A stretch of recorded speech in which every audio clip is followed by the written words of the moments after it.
Hey! Salut! Vous avez vu, je porte un t-shirt blanc aujourd'hui. C'est chouette, hein?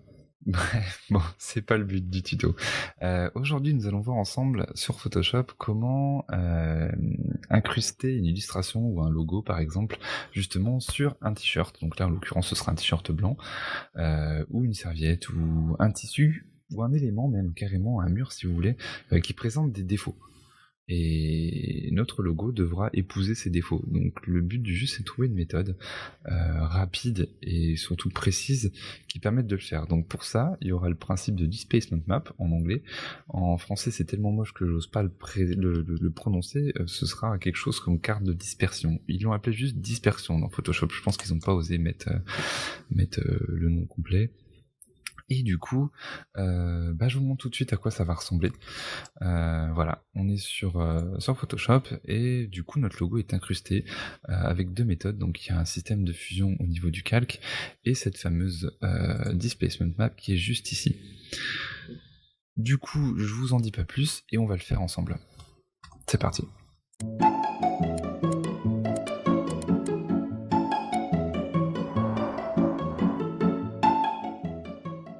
On va ouvrir notre t-shirt et on va commencer en dupliquant le calque. Donc CTRL J pour ça.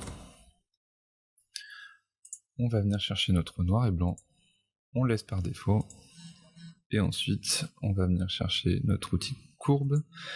Non, c'est pas courbe, c'est parti, j'en veux pas de courbe en fait, c'est pas ça, c'est notre niveau. Et on va décaler les noirs vers le petit pic qui est juste là.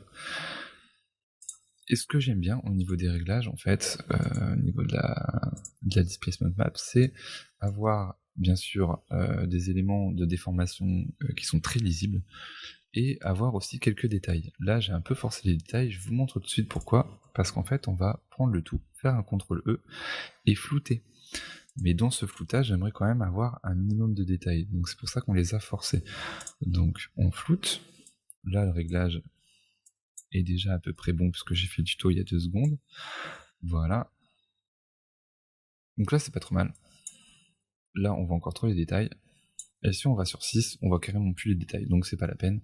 Le but c'est d'avoir quelque chose entre 4 et 3,5. Donc 3,8 par exemple, c'est pas trop mal. Au niveau du flou, vous allez être dépendant de la qualité de votre image. Là vous voyez, je suis à 100%. C'est une image pas trop mal.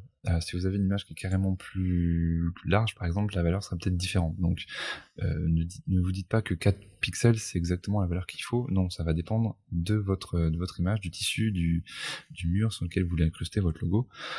Donc, vraiment, jaugez plutôt à la vue, est-ce que vous avez suffisamment de détails ou pas, et à vous de voir au niveau du flou gaussien ce qui correspond le mieux. Voilà, donc on va déjà enregistrer ce fameux fichier, donc je m'amuse pas avec tous les raccourcis clavier parce que sinon je vais finir par dérégler mon OBS. Hop, et on va aller enregistrer ça sur Displacement Map qui est juste là, que j'avais déjà fait au préalable, mais c'est pas grave. Et on va à nouveau ouvrir notre t-shirt, je mets ça là, on s'en fiche.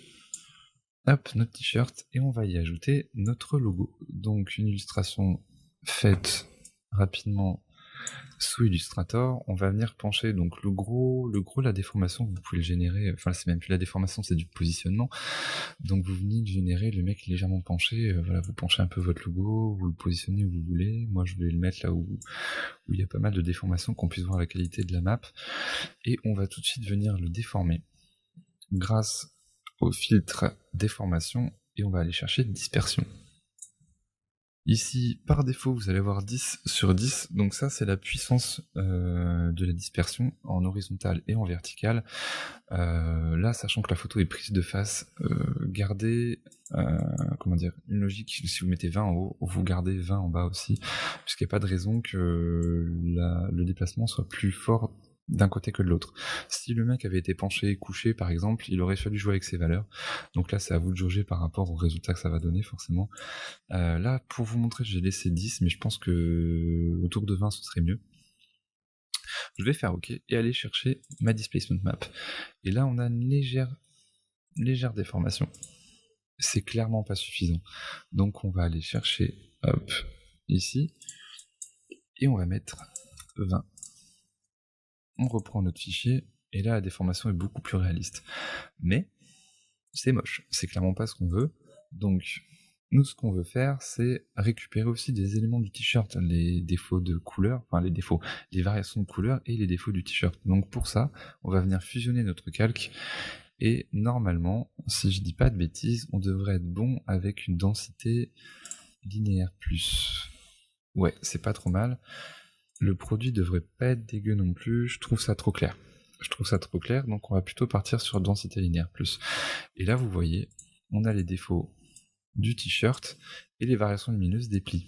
Donc associé à la dispersion, on a quelque chose de très réaliste.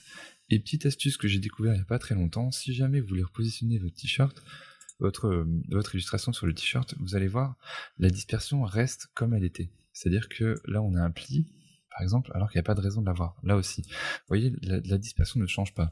L'astuce, si jamais vous repositionnez votre illustration, c'est de faire un CTRL-T et vous validez. Et là, la dispersion se recalcule automatiquement.